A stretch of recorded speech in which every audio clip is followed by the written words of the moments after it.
Продолжува утринска на Телма, а продолжуваме со излегување на терен или надвор од студиото со информациите кои што секој утро на лице место ни ги пренесува Марија. Секогаш се тоа актуелни информации или разговори, но и она кое што меѓу другото е и предизвик во овој период, загадениот воздух и се разбира неможноста да уживаме онака како што треба во есенско-зимскиот период, особено во периодот кој што ни предстои, токму заради информациите, но и податоците кои што ни ги дава нели она апликација за мерење на штетните частички во воздухот и она кое меѓу другото не рангира или не става на врвот на листата за најзагадени градови во светот. За жал и оваа година се соочуваме со таа информација и повторно истите прашања, истите дилеми, прашања најчесто без одговори, а она кое што индивидуално можеме да го направиме е начинот да си помогнеме и некаде да заминеме на чист воздух. Но како и да е, ние зборуваме за токму она кое е проблем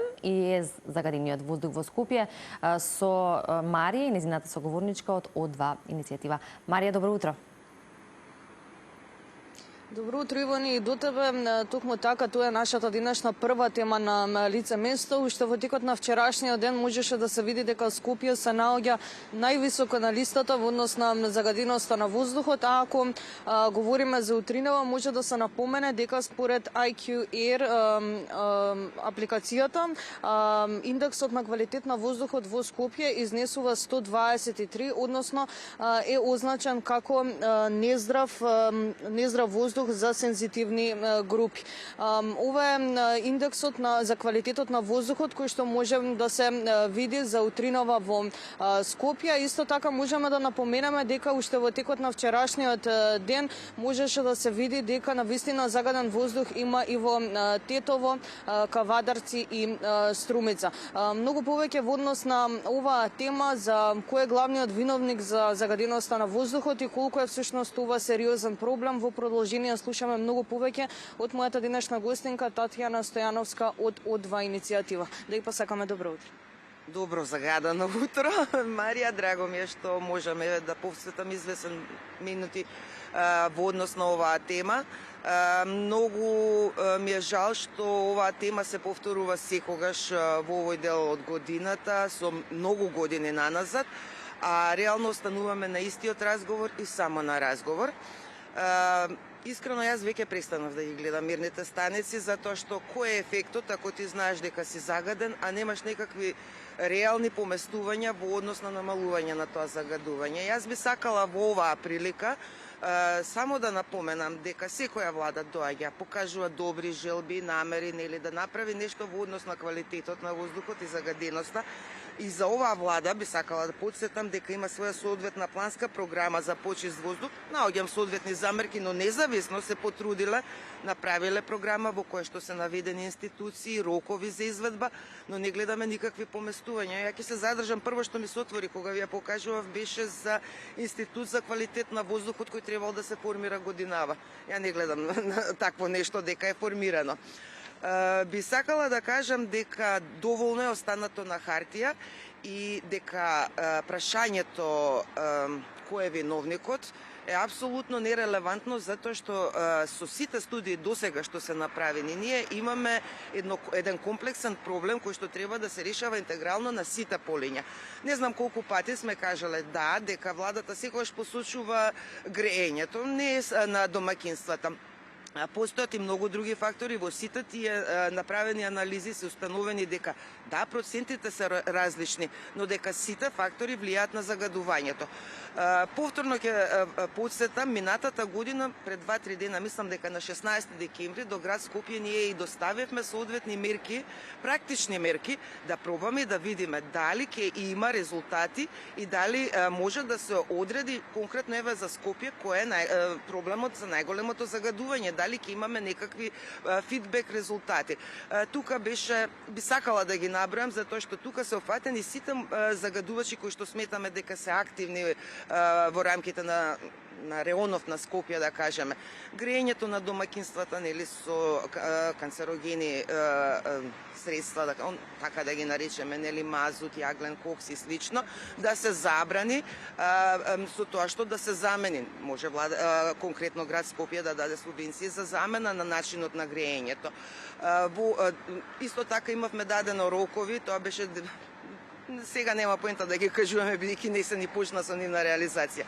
Индустријските загадувачи да се забрани, нели, користење исто така на тие субстанции за погоните. Доколку користат да им се даде можност за користење на газ како начин на работа. Потоа во однос на палењето на стрништа, 24 часовен надзор на целата Скопска котлина за да може да се лоцираат и реагира навреме за нив. Сообраќајот не е воопшто мал загадувач. Во тој смисол многу е битно да се направи една контрола во вакви денови да се оневозможи движење на сите возила, туку само возила со еконалепници. Тука имаме проблем, например, во однос на правилникот за квалитетот, нели, на издувните гасови на возилата, кој што 6 години се носи и се уште не е донесен. Значи се планира и гледаме дека треба да има мерка, а истата не се реализира. Потоа во не знам колку ги набрав, да, во однос на градежните активности, 24 часовен надзор на градилиштата, на поголемите градилишта од страна на инвеститорот, контрола на миење на камионите и слично. Не знам точно колку набрав, но ќе се кажам само едно. Имавме проблем во однос на законот за квалитетот на амбиентален воздух, во кој што требаше да се извршат известни измени во однос на овие барања кои што ги имавме до град Скопје. Поднесовме и амандмани. Не е мрнато неколку месеци, ништо во однос, беа прифатени како добри амандмани, ма ништо во однос на измена на тие амандмани за да можат овие мерки да станат апликативни. Во тој смисол, значи, вие не можете нешто да напишете, да кажете дека сакате чист воздух, а да не превземате ништо. Да констатираме само ово е виновен, оно е виновен, овие се мерките, а ништо тоа не се превзема. Мора подитно. Искрено да ви кажам, ова не е период кога ние, ова е уствари период кога единствено се замараме со загадениот воздух. Реално температурната инверзија само не возможува да видиме колку ние имаме издувни емисии на канцероген воздух и слично, а реално тоа загадување постои во летните месеци кои што не се регистрира бидејќи имаме подобар пробив во градот. И не е само Скопје, еве гледате веќе почнуваат сите градови. Имаме реален проблем на кој што ние стоиме, правиме анализи, даваме програми, даваме предлози и останува само на тоа. Потребна е акција. Додека ја немаме акцијата, секоја година ова ќе биде една иста приказна која што веќе навистина не може да се дозволи.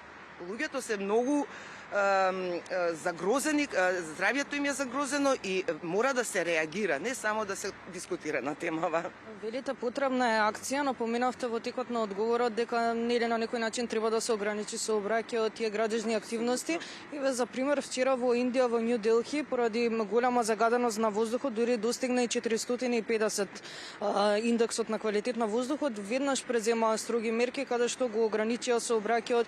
Многу од граѓаните не треба да одат на работа, односно да извршуваат работни обврски и се прекинуваа градежните активности. Дали ние веднаш треба овие три мерки да ги преземаме? Апсолутно, јас се согласувам. Нас не се потребни мерки.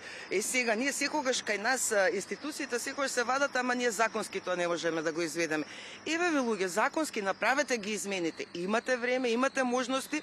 Да, сега во моментов, например, на вакво едно загадување може да се, верувам дека и владата ќе донесе таква мерка, нели, за трудници и постари лица да не излегуваат на овој воздух, но тоа не е решение. Ние мораме мерки каде што ќе кажеме не автомобилите.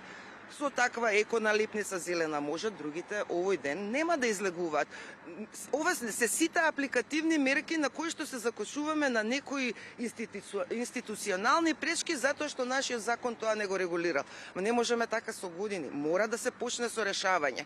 Значи јас не се задржувам тоа сега ние даваме една алармантна мерка. Ние мораме работиме на мерки кои што ќе доведат до помали вредности, а доколку се јават поголеми вредности, да, тогаш овие ургентни мерки мора да стапат веднаш на сила. Ви благодарам за одвоеното време и што имавме можност да говориме на ваква важна тема. Ви благодарам вам. Благодарам. Говоревме за загадениот воздух и за сите оние можни решенија за справување со истиот. Одовде ве поздравуваме и се гледаме повторно некаде за 1 час од сега со нова актуелна тема.